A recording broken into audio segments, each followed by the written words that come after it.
Just stop your crying. It's a sign of the times.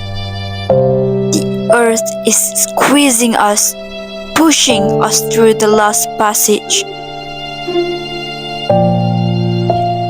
We will write our names with scarlet steam, while fast food bags, soda cans, and old sneakers scatter too far from a trash receptacle.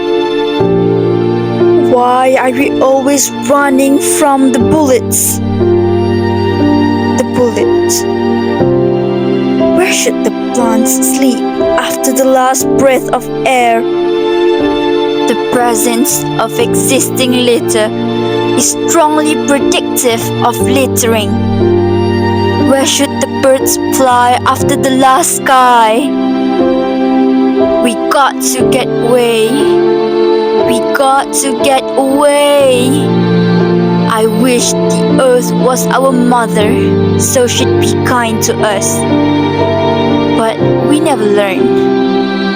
They told me that the end is near, and we tear off our limbs to pass through.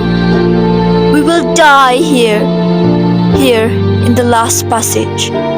Stop your crying, baby. It'll be alright.